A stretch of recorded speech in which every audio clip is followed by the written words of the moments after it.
G'day guys, I'm Totally Zoo, and welcome back to Wirradale Zoo.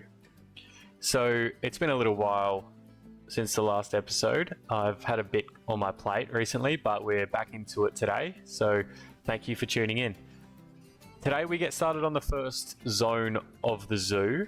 I talked about this in the last episode, where I mentioned that you might have a zone based off the Southeast Asian jungle, or based off the African savanna, or whatever else it could be.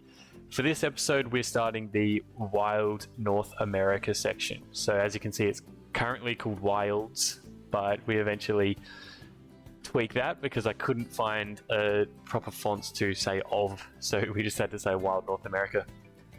So you might be surprised to hear that in Australia, we don't have a lot of North American species. So from what I've had in zoos I've been to, I was thinking about it, and really I could only think of the American bison. That's the only species I could really think of, other than ones that might be in many places worldwide. We just don't tend to have that for whatever reason. So as we've established, the Wirradale Zoo is in Australia, so this would actually be quite a rare thing to have. I imagine this is related to import rights and that type of thing, but for whatever reason, we don't have a lot. As I say, that will hopefully make this a big draw in the fictional world of this zoo. So this big sign I was building, I wanted to base this off similar to what you see with the roadside signs for hotels and that type of thing on the big American highways. And I tried to capture that with the arrow and the way that the wilds part is written on that with the vertical font, but hopefully that comes across. I thought it looked alright, and we'll probably try to do something similar with most of the themed areas, if not all of them, across the duration of this zoo. As with any area, you then have to surround it with plenty of realistic looking things, whether it's the rocks or the trees or the grass or other plant life. With regards to what we're focusing on with this episode, I thought this would be a cool opportunity to build a coyote enclosure. So obviously that is still relatively new with the Americas DLC pack, and would be, I think, a really cool species to see at a zoo. It's not obviously one of the giant big draws like a lion, but they are fairly energetic. You can put a decent number of coyotes in the same exhibit together, and I think that would combine well to create a fairly exciting enclosure that people would like to see as one of the first parts of the North America area.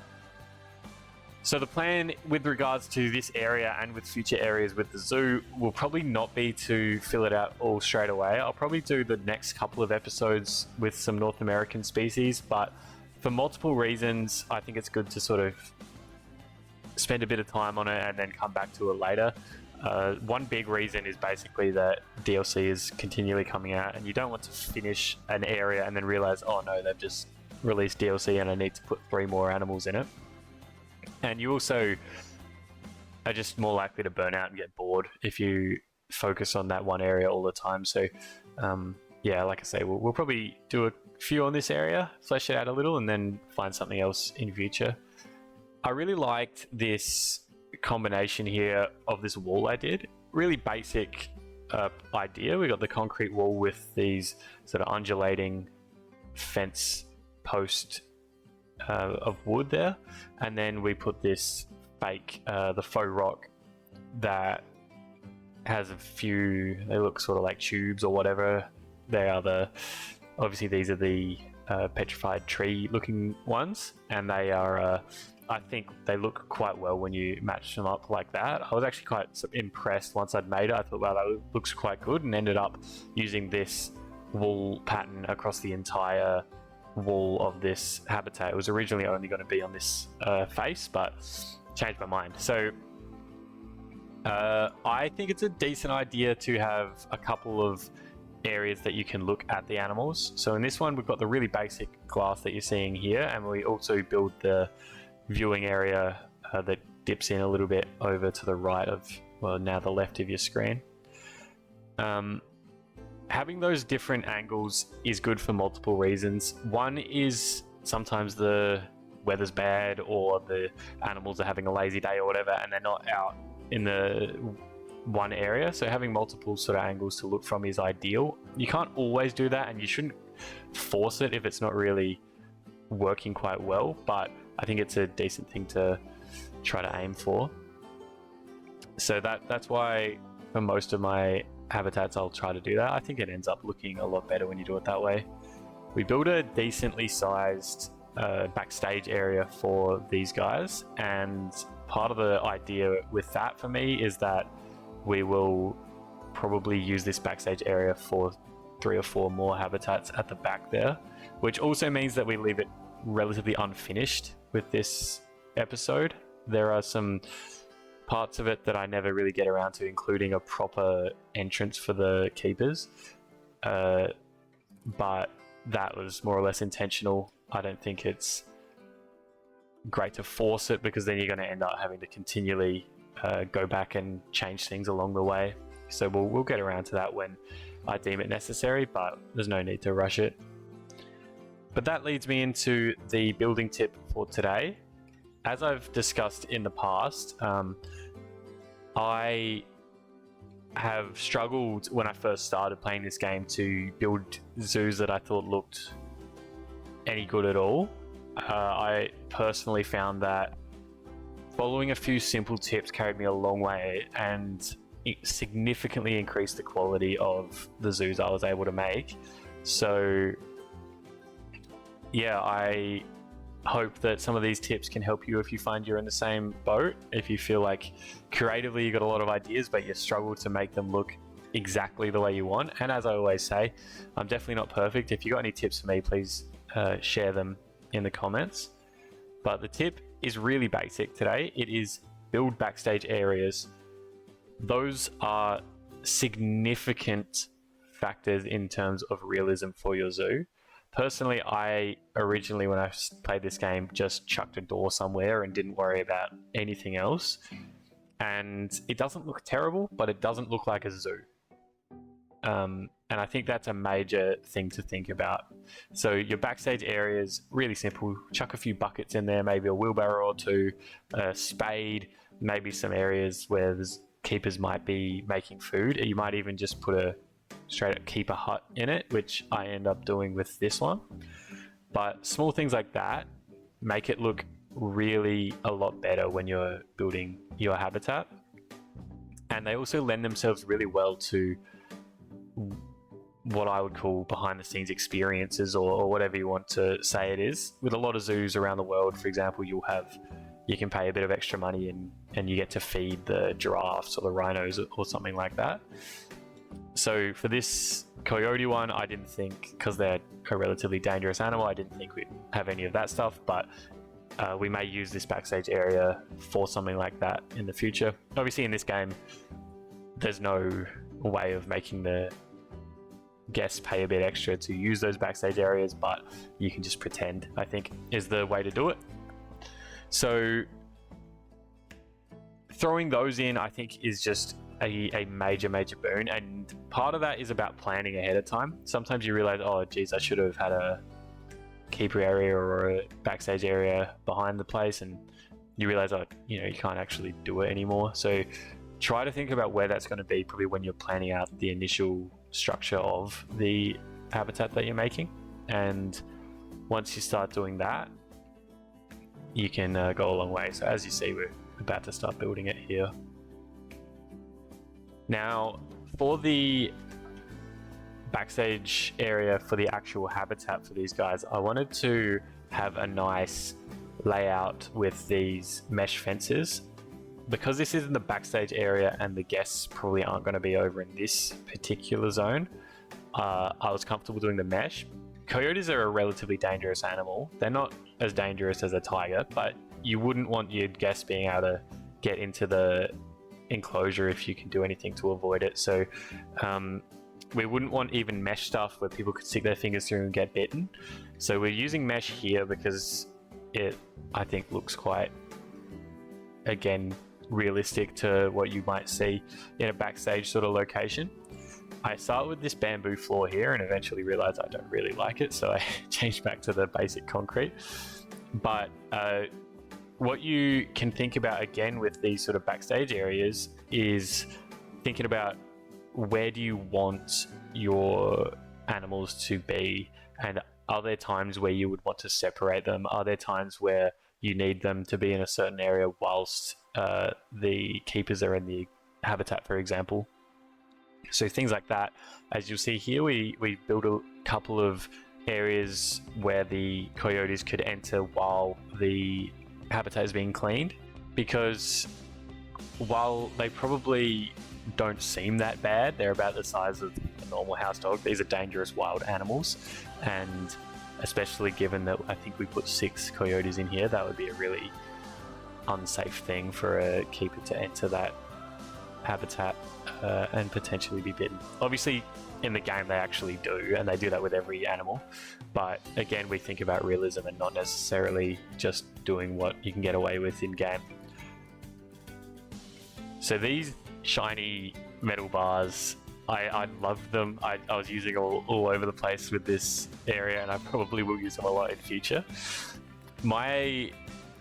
Probably one of my weaknesses in this game is trying to improvise with small building objects. There are very few good small building objects in the game.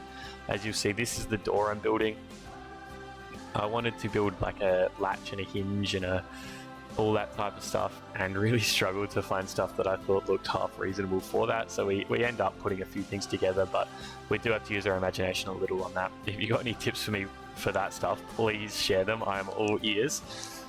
But the other thing with this that's a little annoying is that the coyotes actually couldn't fit through that door space, even though clearly they could if it was real life.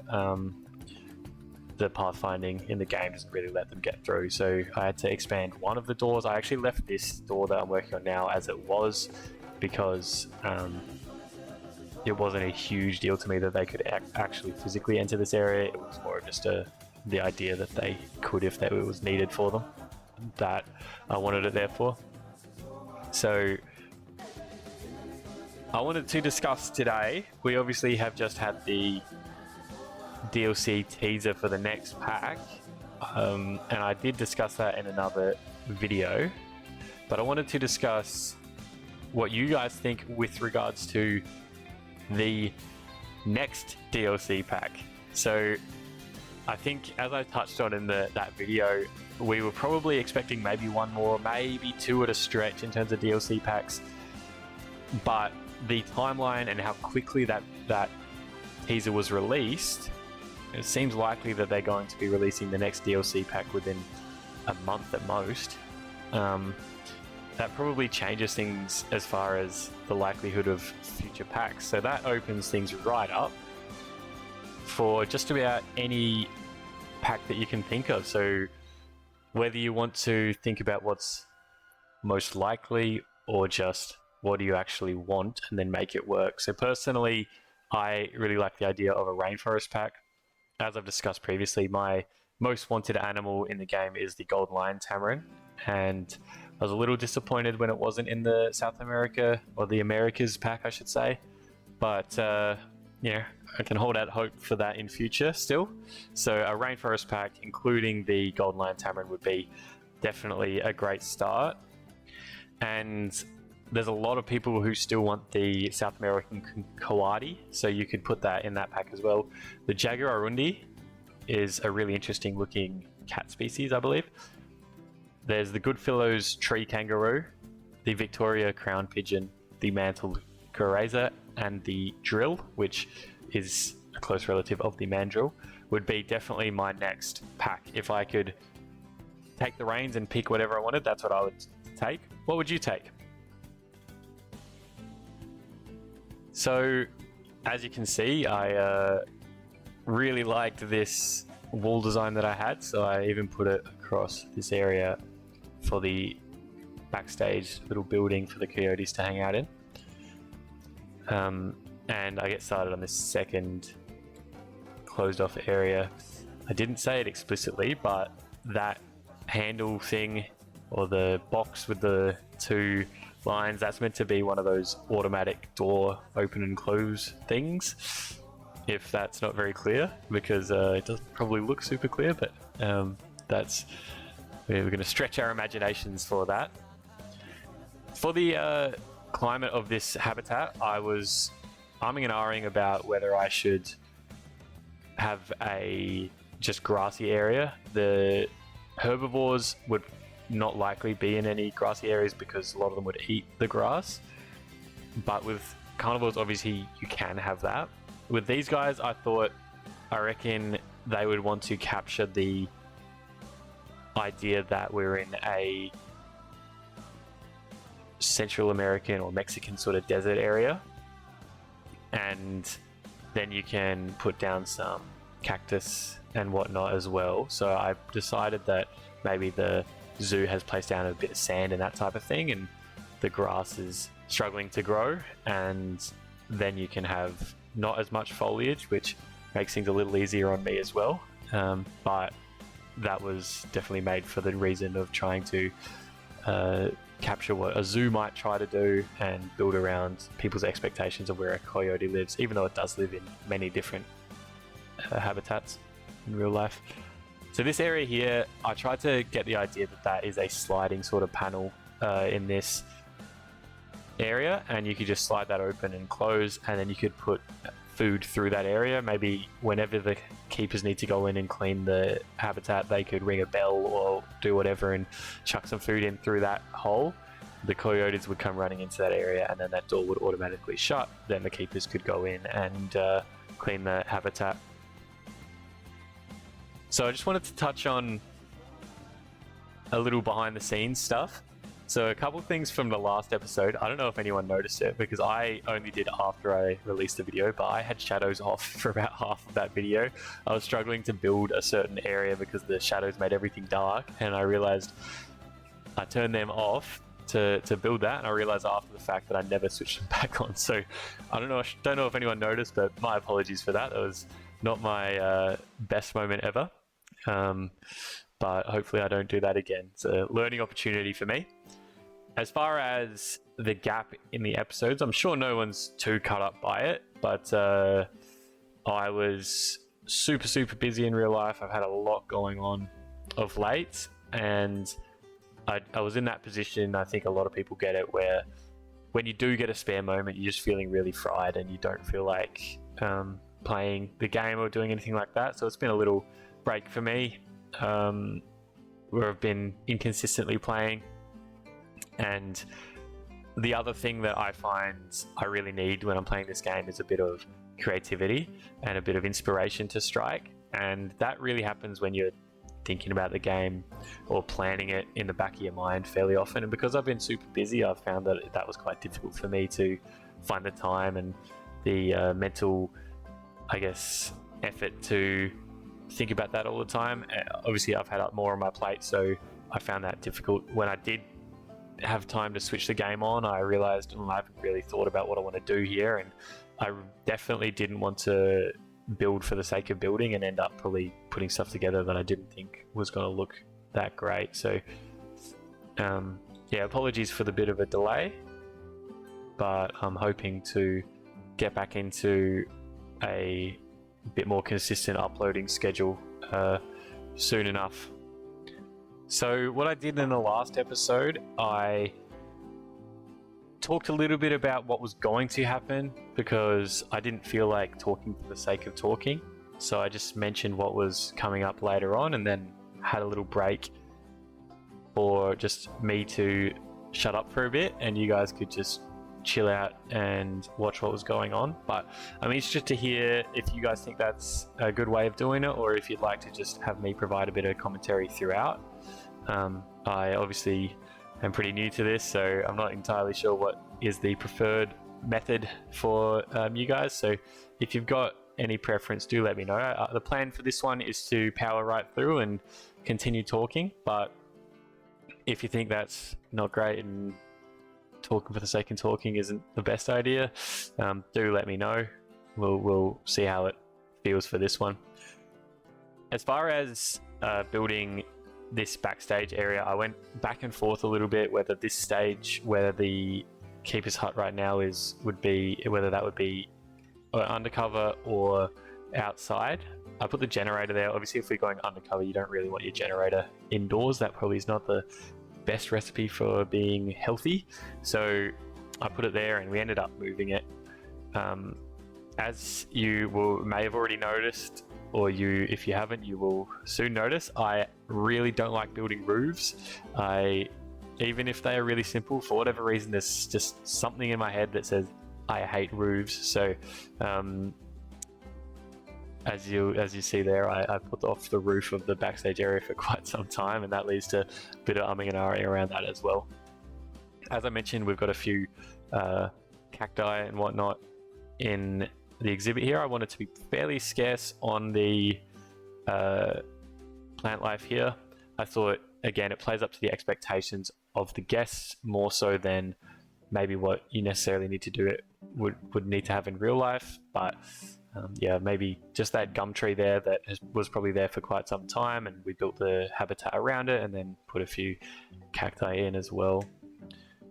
This area here is quite nice. The basic idea was just to have a ridge with the rocks there to create a bit of a differential in height, but I eventually decided we could use that as well as also having a little bit of a cave area there for the coyotes to be in.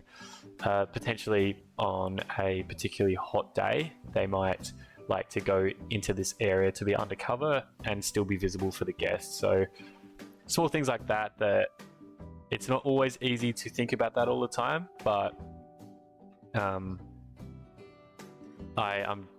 trying to elevate my consciousness of that type of aspect of what the coyotes might do on the wrong day. If you're at the zoo, you don't want to be seeing every animal is hiding. You want them to hopefully be visible to you. So thinking about that, I put this one in here.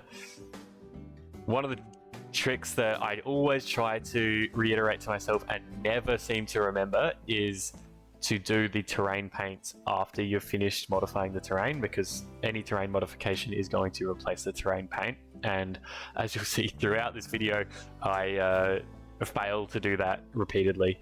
So this was part of the idea behind what I was talking about just before.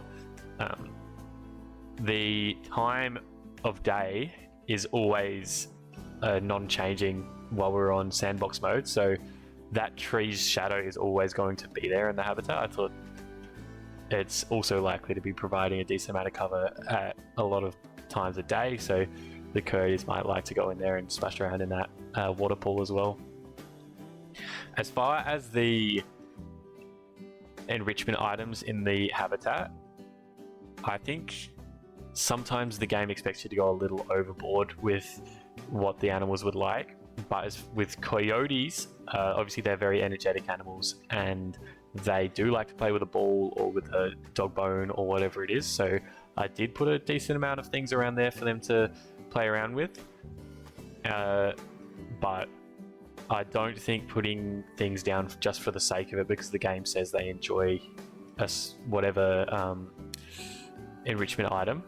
I don't think I'll be doing that on a regular basis with this zoo as we go through. I think if it makes sense and it's going to look nice, then we'll do it there. But again, this is one of the huge advantages of playing on sandbox mode.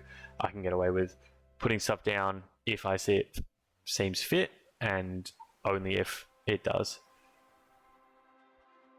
So with this orangey brown roof that I landed on, I actually spent quite a bit of time actually playing around with different options for the roof. I cut that out from the video because I don't think it's particularly entertaining to see, and even if you wanted to see the options that I tried, you barely see them because this footage is sped up so fast. So I did land on this. I thought it would look a bit silly when I first tried it, but I ended up really liking it. So yeah, that sort of thing. Again, not that I'm unique in this, but those small things of just trying to think about what are the options available, try a few different combinations, and you never know. Sometimes the one that you don't think will look that great ends up being really your favorite option. So we do have the education boards over in the background in the covered area, the viewing area for the coyotes, and we also have one or two for the Galapagos tortoise habitat as well. I was thinking about making some custom education boards for those. The issue with that is the time, but the benefit of that is that it's super realistic, and that's obviously one of the main goals that we have for this zoo.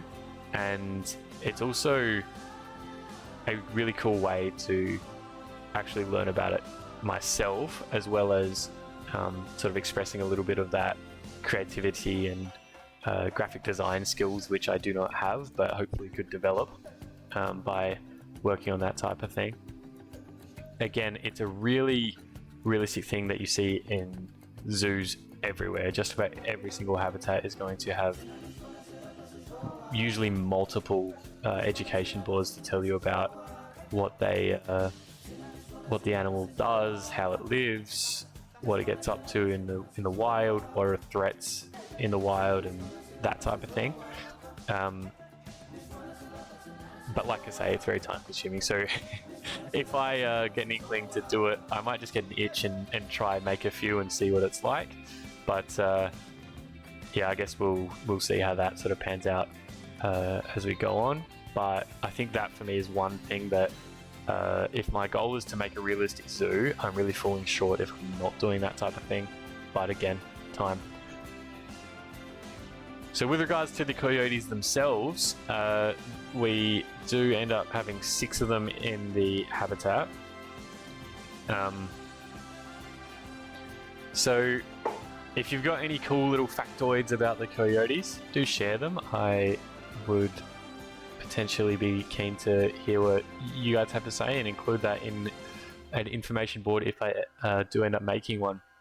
One of the things that I would love to see in the game itself would be a education board option that is not made from a TV screen. I think it's honestly quite strange that we are forced to do it on screens only, when I honestly can't think of a single time at a zoo where I've seen an education board like that that's digital. They're always on like a metal or a plastic board that just says that stuff. I'm guessing possibly it doesn't look super great if they try to make those, but yeah, those things can be a bit pesky with the restrictions that the game has.